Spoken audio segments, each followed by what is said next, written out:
Welcome. My name is Rafaela Basile. I'll be Bem-vindos, eu sou Rafaela Basile e eu vou ser a moderadora hoje de Rua Segura Sem Cidades. Esse webinar é parte dos seminários, desculpe, dos workshops da ITF. E primeiro, como eu já falei, tem interpretação para o português e para o espanhol. Tenho simplesmente que clicar no botão abaixo. E se vocês não conhecem o programa Rua Segura Sem Cidades, a ideia é compartilhar dados e ideias para termos melhores recursos para a segurança viária. Temos atualmente 48 cidades que fazem parte da rede e hoje vamos escutar as experiências de duas. Já escutamos falar de Buenos Aires, Bogotá, Fortaleza e Londres, e temos os vídeos no nosso canal do YouTube. Em geral, nós fazemos uma conferência, mas este ano não foi possível. Por isso, estamos fazendo essa série de webinars para continuar compartilhando experiências entre cidades e entre especialistas em segurança viária.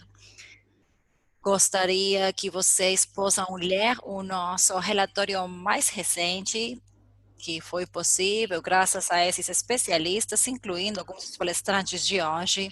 O relatório se chama Melhores Práticas para a Segurança Viária Urbana e inclui as lições, os aprendizados de cidades que conseguiram reduzir a quantidade de vítimas de trânsito. Muitas dessas ideias no relatório podem se transferir a outras cidades. Por isso, eu vou encorajar vocês para dar uma olhada. Tem um link aí na caixa do bate-papo. E agora vou introduzir a nossa sessão de hoje. O debate de hoje vai se focar nas experiências de cidades que estão fazendo uma abordagem proativa para a segurança viária. Tradicionalmente, nós olhamos os dados de acidentes para ver o que está acontecendo, onde melhorar, mas só trabalhamos com esse tipo de coisa. Mas um acidente pode mostrar, por exemplo, outras coisas, e por isso é que agora muitas cidades estão tentando identificar o perigo e tentando adoptar uma abordagem sistemática. As cidades não deveriam esperar ter feridos para responder. Deveríamos primeiro identificar onde poderia acontecer um acidente para trabalhar com isso. No nossa primeira sessão, falamos com a cidade de Londres, com seu modelo preditivo, e hoje teremos a oportunidade de escutar mais desse assunto de outras duas cidades. Gostaria primeiro de introduzir os nossos palestrantes. Temos primeiro Remco Smit, da Rotterdam, Arjan No, também da Holanda, e da cidade de Nova York temos Rob Viola, diretor das políticas de segurança e pesquisa da cidade de Nova York, e Seth Hostetter, diretor de Analytics e Segurança e Mapeamento, também da cidade de Nova York. Obrigada pela presença. E antes de começar com as apresentações, vocês podem mandar as suas perguntas através da caixa de perguntas e respostas. Meu colega Alex vai escolher algumas perguntas para fazer aos palestrantes no final da sessão. Então, gostaria primeiro começar com Remco e Arion para começar a sua parte. Vocês têm a palavra. Obrigado, Rafaela. Eu sou Remco e estou aqui coordenando a segurança viária da Municipalidade de Roterdã. Hoje vou compartilhar com vocês o nosso modelo de segurança viária e como trabalhamos juntos com a área NOW. Vamos começar com a motivação. Por que é que nós desenvolvimos esse projeto? Primeiro, porque a Roterdã está crescendo. E isso tem um impacto na mobilidade da cidade. Temos a cada vez mais usuários nas cidades através da micromobilidade. E isso pede segurança viária. E por isso nós devemos eliminar os riscos. Por isso nós começamos a desenvolver o nosso modelo de segurança viária. E embora já estávamos lidando com a segurança viária, tínhamos muitas vítimas de trânsito por ano. Por isso, é bom entender que o modelo de segurança viária é parte da nossa política de segurança viária. Na última década, a segurança viária foi melhorada em Roterdã, mas a quantidade de vítimas continua sendo alta e nós precisamos proteger todos os nossos usuários das ruas, pedestres, ciclistas e todos os envolvidos nas ruas. E com uma abordagem reativa, só analisando acidentes, não conseguimos entender como prevenir, como trabalhar com a prevenção desses acidentes.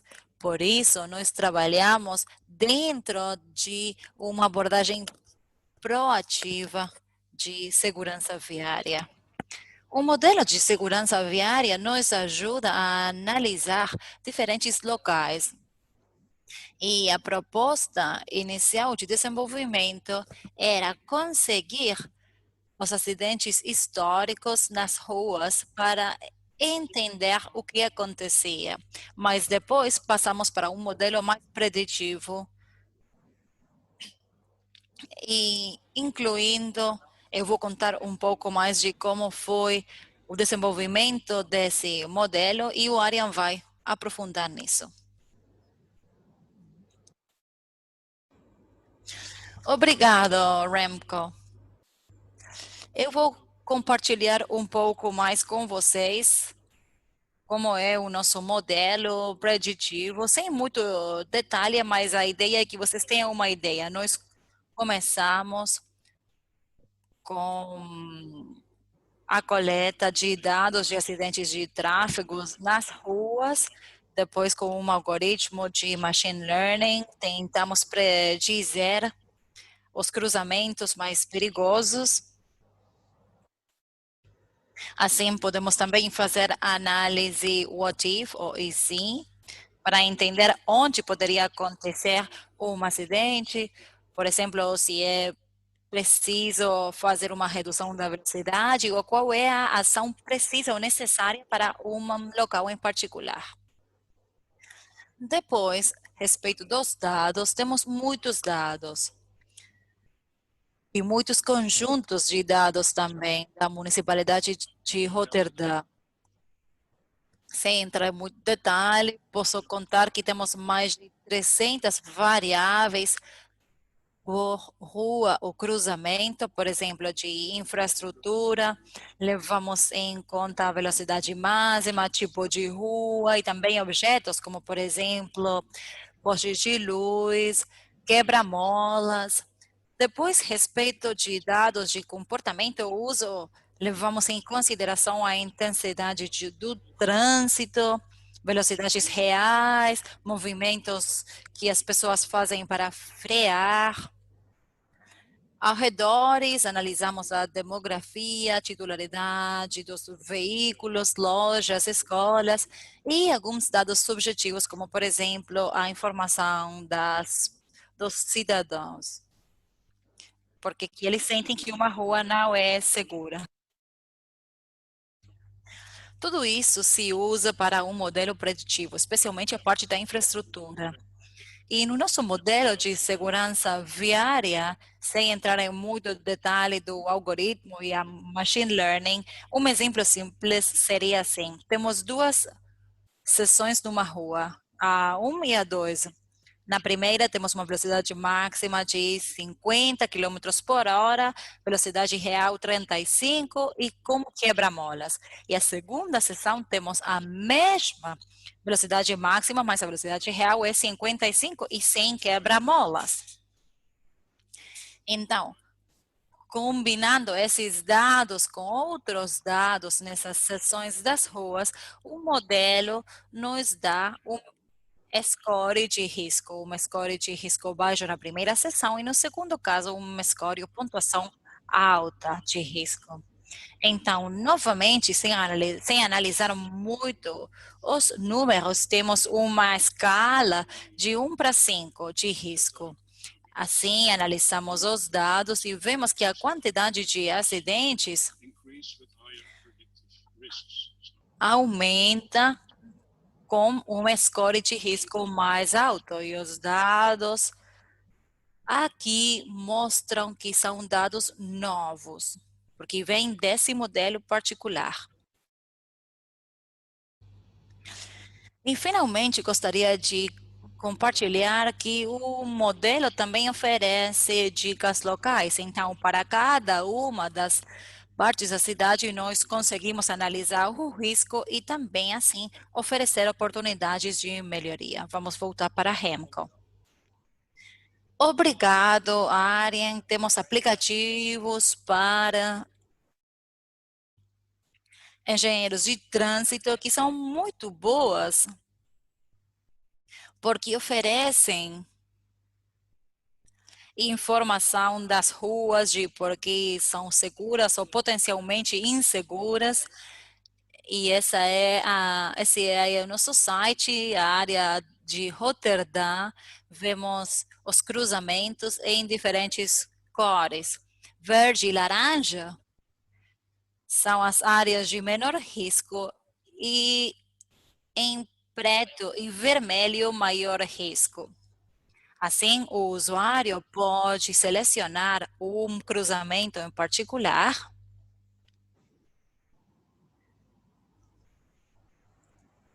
e imediatamente consegue ver os diferentes indicadores. Por exemplo, qual é a velocidade média, se é um risco alto, a quantidade de trânsito,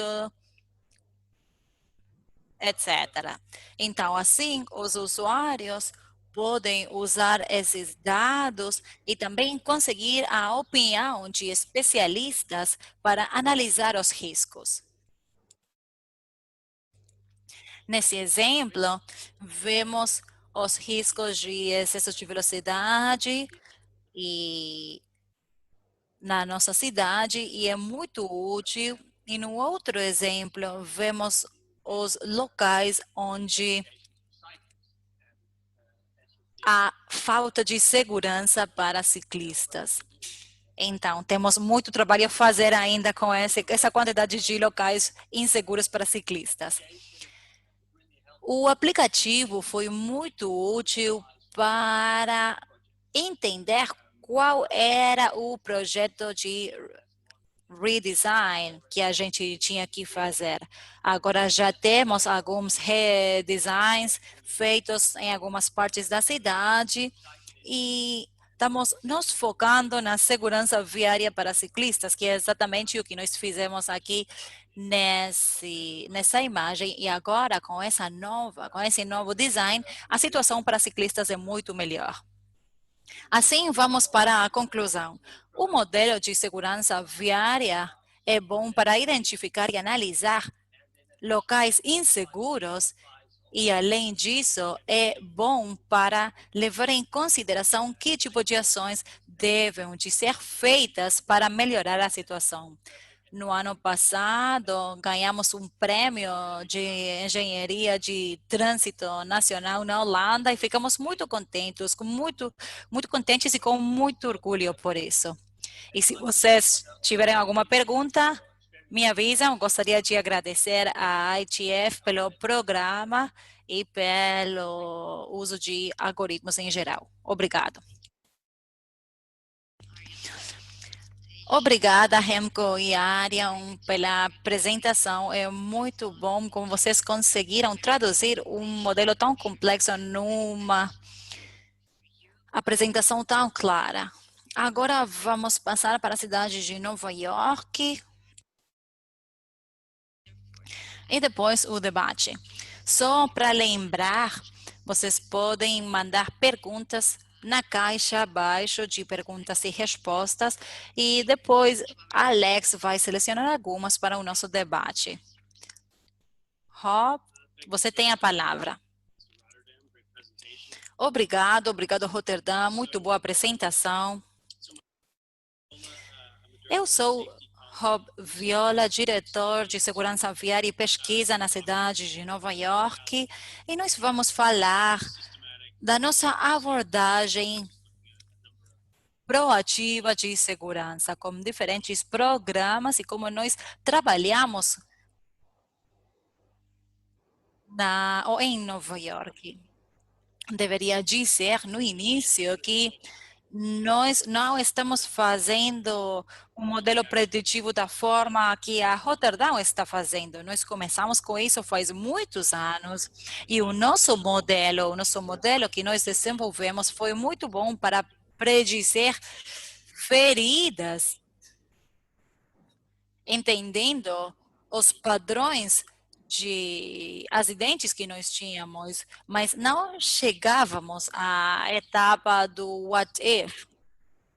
E nós, então, queríamos fazer uma mudança porque sentíamos que não tínhamos bons dados de pedestres e ciclistas. Então, faltavam alguns elos, né? E a sua apresentação foi muito boa e acho que nós deveríamos tentar repensar tudo isso. Então, simplesmente respeito do nosso processo de planejamento, que é através do nosso programa Visão Zero, são os locais principais, áreas, corredores e cruzamentos que são os locais mais densos com pedestres mortos ou gravemente feridos. KSI em inglês. Aqui vemos que em 7% dos corredores tínhamos 50% dos nossos pedestres mortos ou gravemente feridos.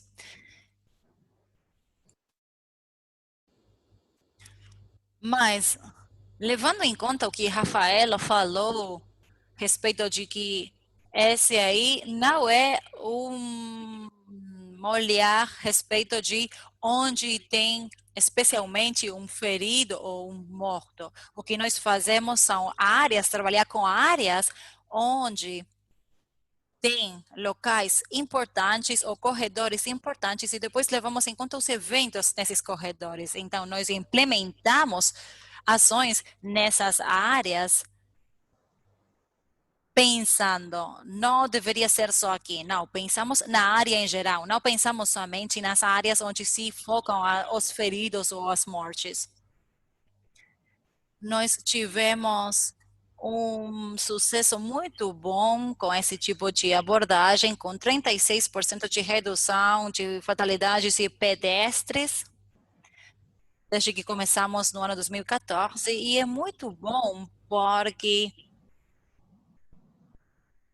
de fato, é contrário como o resto dos Estados Unidos, onde as mortes de pedestres estão aumentando. Então, nós trabalhamos muito bem, saturando esses locais com mudanças na geografia. 85% dos cruzamentos tiveram um tipo de tratamento de engenharia e mais 75% do comprimento total dos corredores principais também receberá alguma mudança. Então, mais de 600 milhas de corredores que foram levados para 25 milhas por hora, e aí foi quando começou Visão Zero. Tínhamos 30 e reduzimos para 25, isso permitiu muitas mudanças de desenho. E depois disso, conseguimos mudar todas as sinais de trânsito na cidade para levar a velocidade para 25, para encorajar os motoristas para dirigir a 25 milhas por hora. E outro programa proativo chegou no início da Visão Zero para trabalhar especificamente e trabalhamos com o SET, que foi um programa proativo para que mais sinais de trânsito foram instaladas em Nova York, porque a maioria das sinais que nós instalamos, em geral, os sinais de trânsito são instalados por pedido. Por exemplo, um membro da comunidade identifica um local perigoso e nós estudamos esse local. Então, o que nós começamos a fazer foi analisar os dados de acidentes, levando em conta que tipo de locais poderiam receber um sinal de trânsito para trabalhar de forma proativa, através dos dados de acidentes e outros dados também. E assim conseguimos muito sucesso na maioria dos locais com os sinais instalados. Então, vamos continuar com esse programa também. Outro trabalho muito importante para nós é a estratégia do tempo antecipado para a travessia de pedestres. Esse é um programa muito importante porque trabalha com os corredores principais e agora é padrão sempre que se faz a mudança em algum dos corredores. Então, vou explicar o que é. Provavelmente a maioria da audiência já saiba, mas a ideia é dar um tempo de 7 a 10 segundos para os pedestres atravessar a rua. E a ideia é que o pedestre tenha mais tempo para fazer a travessia. Então, nós estamos trabalhando com isso, com esses locais que têm muitos feridos em geral, corredores com muitos feridos em geral, mas também a ideia é trabalhar com um tipo específico de acidente, acidentes de viragem. É o tipo de acidente onde o veículo não respeitou o direito de travessia do pedestre. Esse é um problema muito importante para nós, em especial para os mais idosos na cidade de Nova York. E nós queríamos realmente trabalhar com isso. Por isso, trabalhamos muito com esse programa de estratégia do tempo antecipado para a travessia de pedestres. E no início do programa Visão Zero, fazíamos só alguns desse tipo de estratégias, mas agora estamos perto de 5.000. A ideia é termos um padrão de design que possa dar prioridade aos pedestres, ainda mais e com mais tempo, para que possam atravessar as ruas seguros. A realidade é que esse tipo de estratégia não tem nenhum tipo de impacto no trânsito e conseguimos reduzir as vítimas em 35%. Depois temos o programa Turn Calming, que se chamava anteriormente Programa de Viragem à Esquerda, porque a ideia era termos uma linha de base para acidentes de viragem à esquerda para pedestres ou com pedestres e ciclistas. Nós trabalhamos com esse programa nos locais com mais acidentes, mas mais uma vez, esse é um programa muito fácil de aplicar. Estamos trabalhando agora com mais de 100 locais por ano, com tratamentos de engenharia pesada. E se vê no mapa onde que estamos trabalhando na cidade. E nós começamos experimentando com diferentes elementos, mas agora o nosso foco é quebra-molas, instalar um tipo de caixa que você tem que ultrapassar para fazer a viragem à esquerda, ou talvez uma dobra linha amarela para fazer a viragem. Então, assim, com esse tipo de elementos, como quebra-molas e a linha amarela, estamos fazendo com que as pessoas devam reduzir a velocidade na hora de virar à esquerda. Assim, vemos que as velocidades de viragem se reduziram 54%, feridas de pedestres se reduziram quase 80%, desculpa, 20%, e ficamos muito contentes com esse tipo de redução. E essa aí é uma das nossas estratégias mais importantes, trabalhando de forma sistemática a expansão de câmeras de velocidade. Eu acho que tem mais dessas câmeras nos Estados Unidos, porque, por exemplo, nos Estados Unidos tem estados onde está proibido colocar esse tipo de câmera, mas nós temos agora um programa faz alguns anos, desde o ano 2014, e desde esse momento houve mais de 10 milhões de violações, porque conseguimos gravar, fazer um registro dos excessos de velocidade, e assim vemos que o excesso de velocidade foi reduzido 72% e os feridos se reduziram 17%. E no ano passado, nós começamos com outro programa, porque finalmente conseguimos a grande aprovação para um programa expandido que foi de 200 câmeras a 2.000 câmeras para final de 2021. Então, primeiro precisávamos de um esquema de prioridades. Estamos instalando de 40 a 60 câmeras por mês e queríamos, obviamente, reduzir os feridos, essa é a ideia geral, reduzir os óbitos e os feridos. E nós tínhamos os dados de velocidade e então combinamos a informação de velocidade com a informação de colisões da cidade. Esses são os dados telemáticos. Todos os veículos da cidade têm um dispositivo instalado que registra a informação de velocidade, de freada, e assim conseguimos obter uma ideia geral da velocidade na cidade inteira e analisar os acidentes com mortos e feridos graves.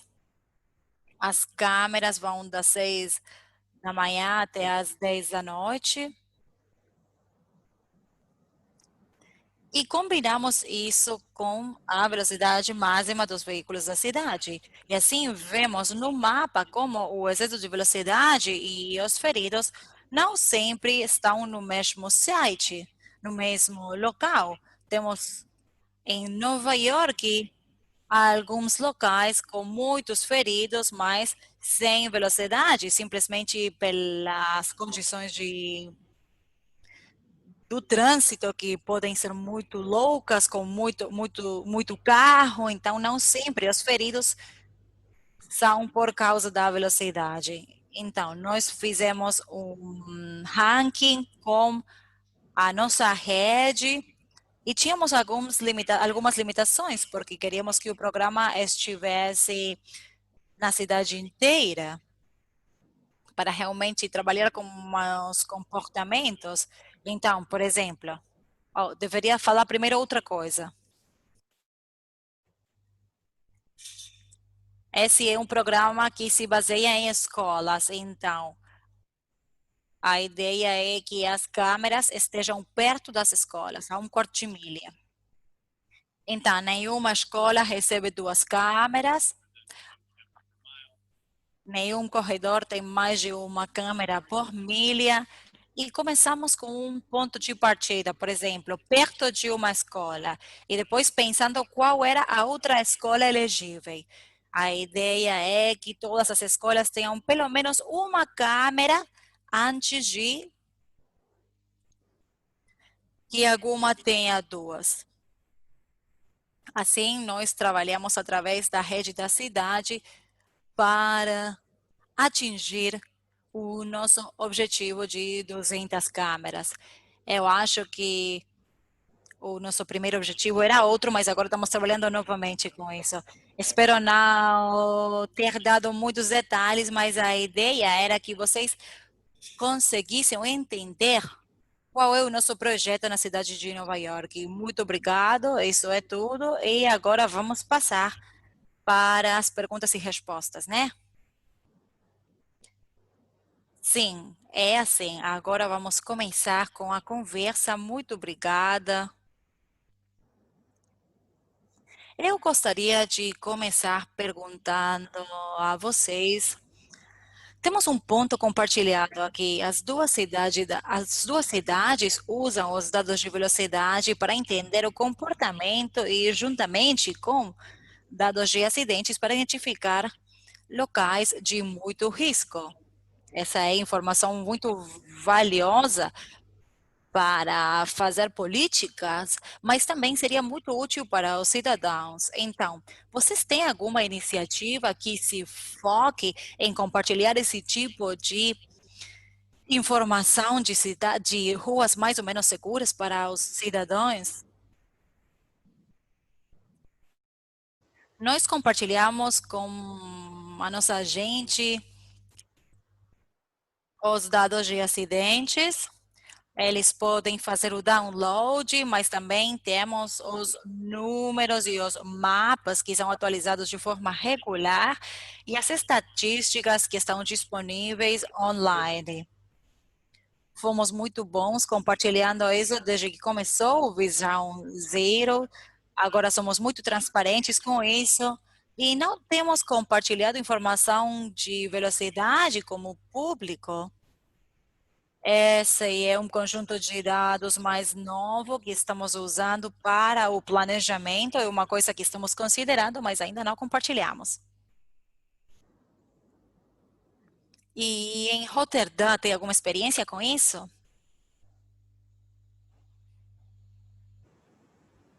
Sim, nós estamos pensando como usar tudo isso para os cidadãos.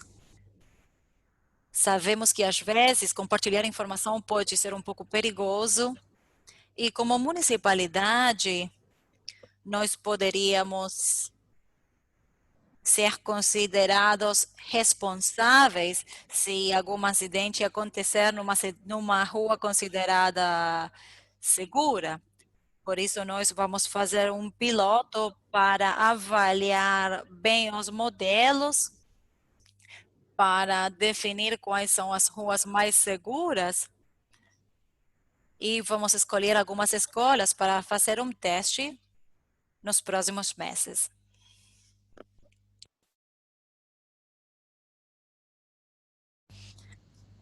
Obrigada, é muito interessante. Tenho certeza de que há muitos participantes que gostariam de receber esse tipo de informação.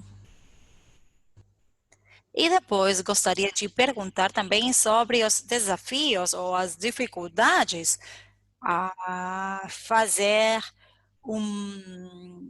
uma abordagem mais proativa, porque em geral os políticos simplesmente fazem abordagens de outro tipo, simplesmente mais reativos, não proativos. Então, nós sabemos que precisamos de intervenções diferentes, mas de longo prazo e sistemáticas. Então, como foi que vocês conseguiram implementar esse tipo de iniciativa proativa? Há algum aprendizado que vocês poderiam compartilhar com a audiência?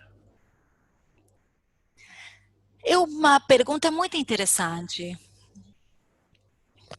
E o que nós fizemos na Roterdã foi organizar uma reunião especial e nós fizemos uma apresentação com os políticos locais e explicamos para eles qual era o risco e o que acontecia com os tipos de acidentes que nós tínhamos nas cidades e explicamos para eles que a única forma de fazer a prevenção dos acidentes era com esse tipo de abordagem. E eles ficaram também muito impressionados com esse tipo de abordagem para a segurança viária. Sim, obviamente nós também tivemos isso. As nossas intervenções e projetos antes se focavam muito mais nos locais de alto risco ou de muitas vítimas, mas acho que o que a gente fez foi uma abordagem onde nós continuamos oferecendo respostas na hora de alguns eventos, ou, por exemplo, com uma reação específica para um local em particular, e tentamos fazer isso de forma tal que talvez seja fazendo um projeto que nós já sabíamos que era uma boa ideia para uma área onde você tenha algum tipo de planejamento e que não é uma improvisação completa. Mas também, ao mesmo tempo, nós continuávamos também na nossa agência fazendo uma abordagem sistemática, trabalhando não sobre locais em particular, mas com áreas e corredores, fazendo tratamentos para a cidade toda. Nós conseguimos apoio do prefeito e de muitos políticos nesse tipo de iniciativas também, porque se tem a estrutura correta, você pode fazer uma coletiva de imprensa ou um anúncio que seja, por exemplo, que o político possa mostrar como está criando o programa, fazendo a inauguração das câmeras. Então, nós estamos fazendo esse tipo de coisa também. E eu gostaria de adicionar que você pode ter a abordagem reativa e analisando também os fatores ambientais desse tipo de evento e depois fazer uma abordagem programática. Por exemplo, o nosso programa de viragem à esquerda foi assim.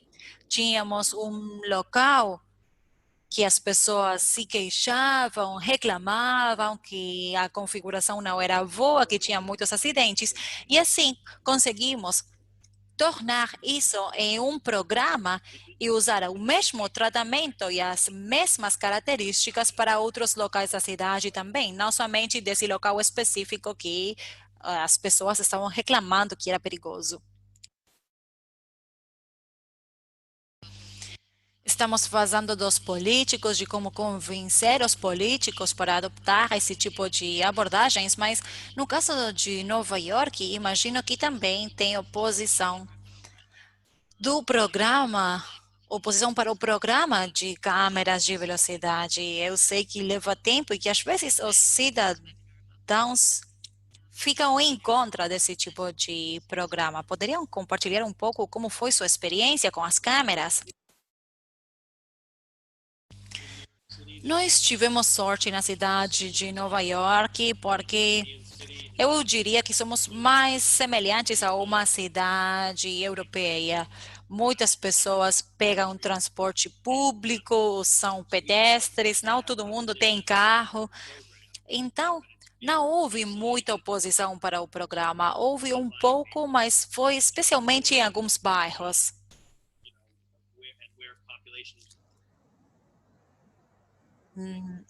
A maioria da população da cidade aceitou bem o programa. E eu acho que nós tivemos também uma abordagem que foi implementada lentamente. Então, eu acho que por isso foi um programa bem sucedido, porque nós começamos aos poucos e o programa inteiro foi estruturado ao redor da proteção das crianças e de segurança para as escolas e tinha uma regra muito estrita a respeito da locação das câmeras perto das escolas e perto da entrada das escolas.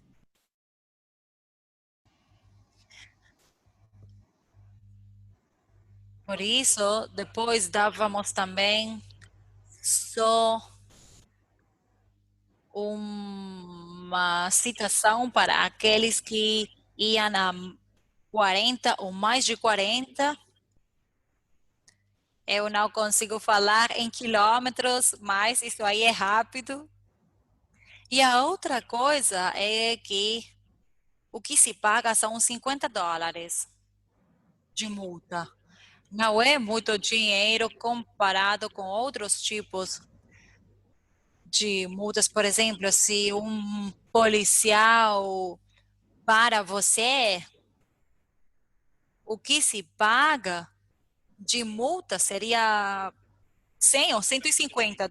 Então, não é muito. A multa que vem da Câmara e é bom para a aplicação. Nós sabemos que não há nenhum tipo de bias,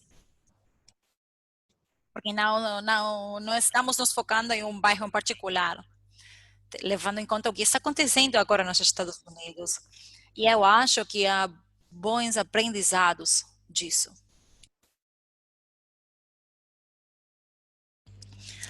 Eu tenho outra pergunta para a Roterdã a respeito do modelo. Vemos que há muito interesse. Outras cidades estão perguntando como desenvolver esse tipo de modelo e o que é necessário para desenvolver esse tipo de modelo. Então, minha primeira pergunta seria: como vocês avaliam a transferabilidade desse modelo? Vocês acham que outras cidades poderiam usar esse modelo? E se não, vocês poderiam ressaltar quais são as variáveis mais importantes para esse modelo, para que as cidades saibam onde começar?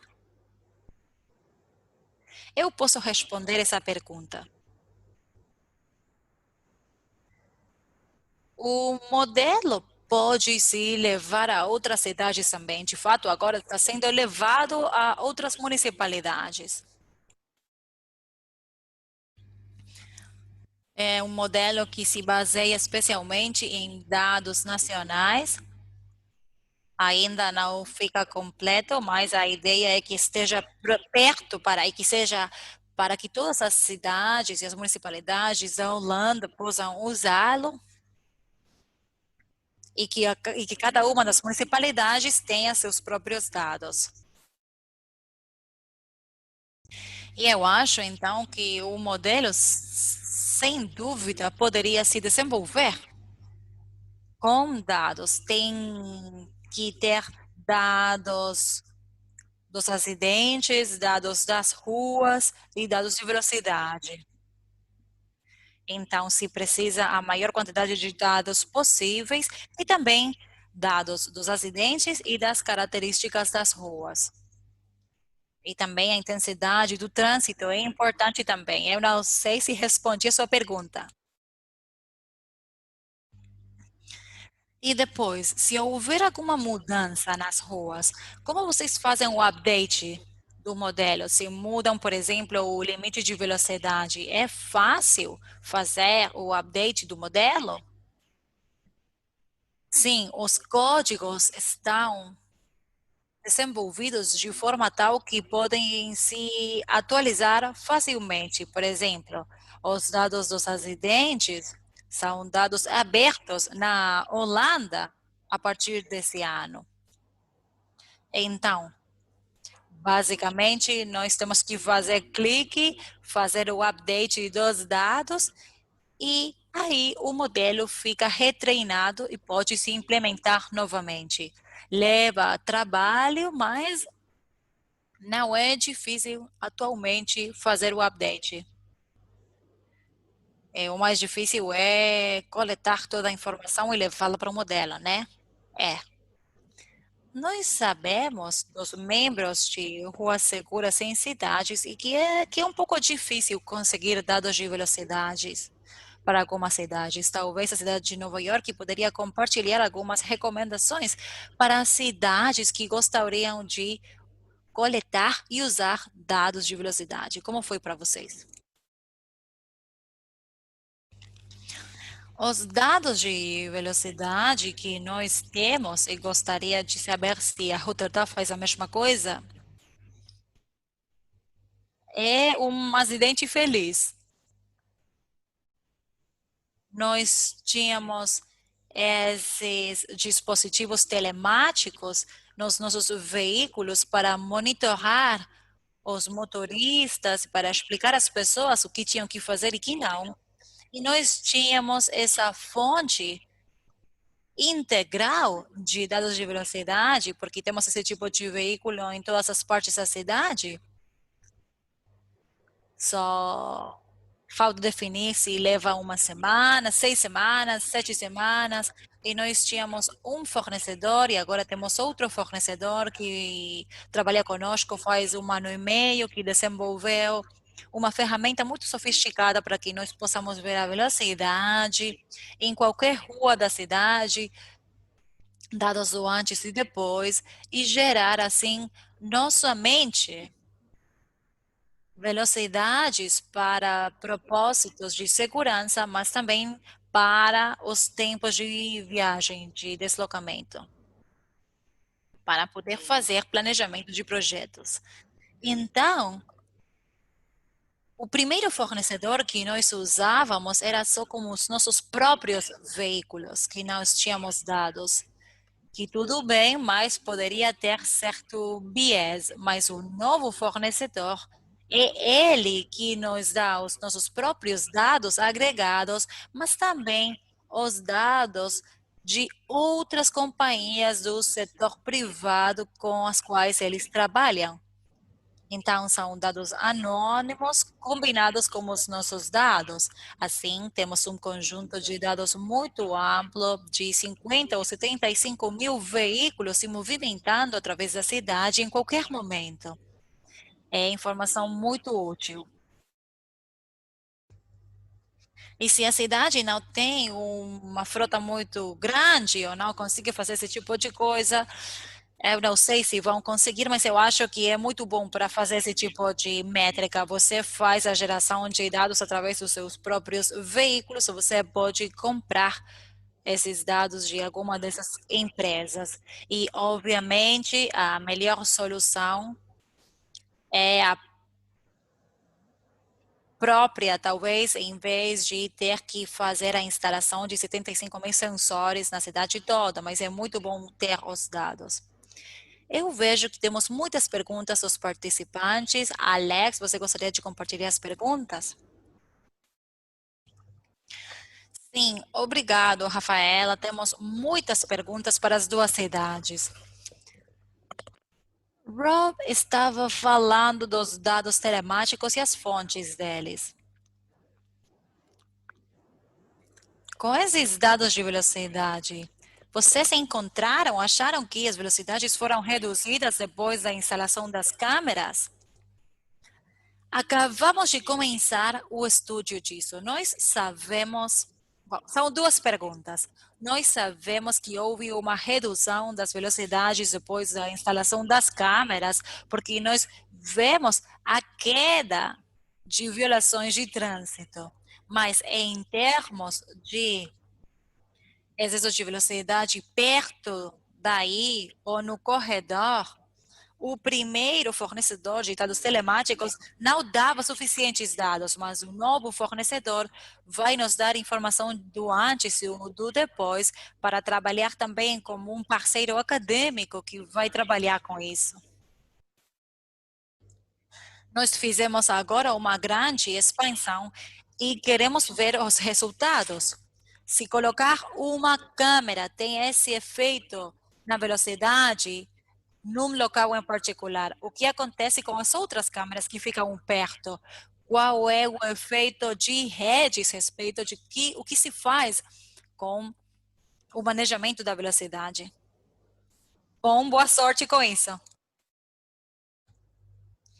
Uma pergunta para a Remco. Dados de ciclistas. Você mostrou o cruzamento que foi desenhado para ciclistas. Que tipo de dados de ciclistas vocês usam?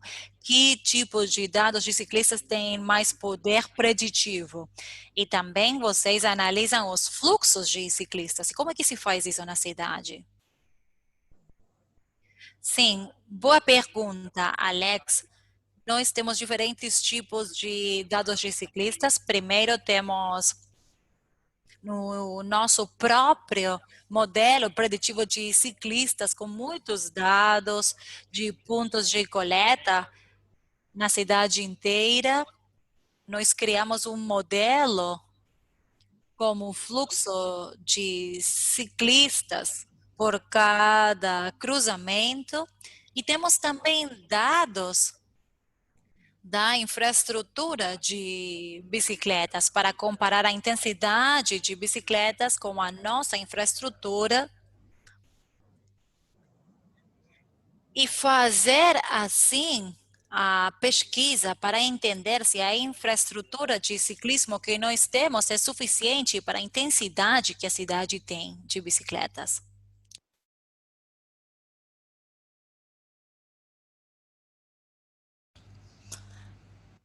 Remco, outra pergunta para vocês. Muitas cidades estão perguntando quanto tempo leva a desenvolver esse tipo de modelo? Que tipo de dica você poderia dar para eles? Nós começamos no ano 2017 a desenvolver esse modelo e leva um tempo, mas nós precisávamos de novos dados. Então, leva tipo 2 anos desenvolver um modelo como o que nós temos agora. E uma pergunta para a Ariane. Algumas pessoas estão perguntando, por que é que vocês escolheram machine learning e não outro tipo de abordagem, tipo mais tradicional, tipo estatísticas, etc. Vocês tiveram um tipo de problema de instabilidade? O que aconteceu? Que boa pergunta. Nós tentamos trabalhar também com modelos estatísticos, mas não tinha uma performance tão boa como o machine learning. O machine learning foi mais eficiente. E nós trabalhamos muito para conseguir instalar, mas nós acabamos decidindo que o mais importante era decidir as características, os features principais e como treinar o sistema. E agora vemos que temos resultados muito bons com o machine learning. Sim, você falou também que usam outro tipo de dados para o treinamento e para os testes. Sim, absolutamente. Nós temos conjuntos de dados de 2014 até 2017 para treinamento e outros dados de 2018 e 2019 para testes. Também fazemos diferentes tipos de combinações entre conjuntos de dados e treinamento para obter os melhores resultados. Às vezes, as pessoas não confiam muito no machine learning, mas você falou que conseguiu pegar alguns insights dele, tipo, o que fazer, que mudar numa rua para que seja mais segura. Então, qual é o papel das velocidades nesse modelo de machine learning? Bom, as velocidades são muito importantes, são uma variável muito importante para nós e as diferentes velocidades são um fator muito importante levando em conta o nosso tipo de acidentes de trânsito. E vocês coletam dados de sensores, por exemplo, dados de acidentes ou de velocímetros, ou tipo de dados que se falou na cidade de Nova York, dados telemáticos. Nós temos alguns dados de companhias de seguros, aplicação de ações de segurança, ou, por exemplo, o que acontece com os freios, como é que as pessoas aplicam os freios, se eles aplicam rapidamente, o que eles acontecem, esse tipo de dados se combinam com o nosso aplicativo, com o nosso modelo. Dados telemáticos, Remco, o que você sabe disso? Não, não trabalhamos especificamente com dados telemáticos. Eu tenho mais uma pergunta antes de voltar para a Rafaela. Talvez para a Remco.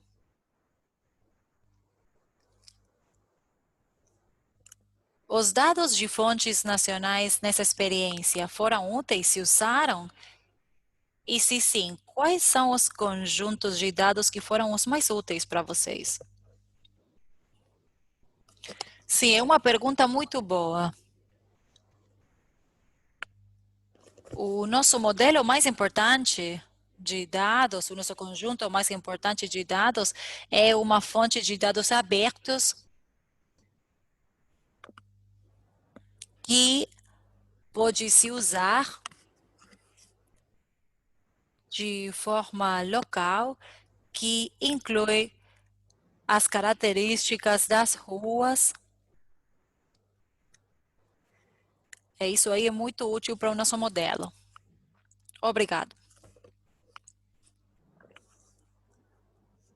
Infelizmente, não temos mais tempo, estamos chegando ao final da sessão. Primeiro, gostaria de agradecer todos vocês por participarem, e especialmente os palestrantes por compartilhar todas essas experiências e insights.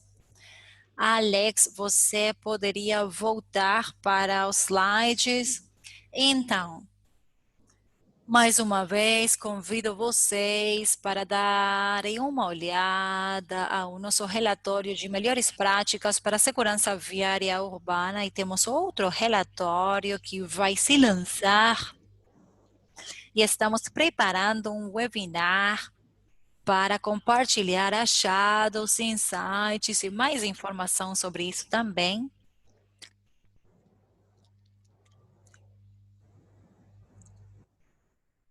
Então, esse é o relatório próximo que estamos preparando, e a ideia é termos outro webinar no dia 23 de novembro para compartilhar mais informação relacionada com esse estudo.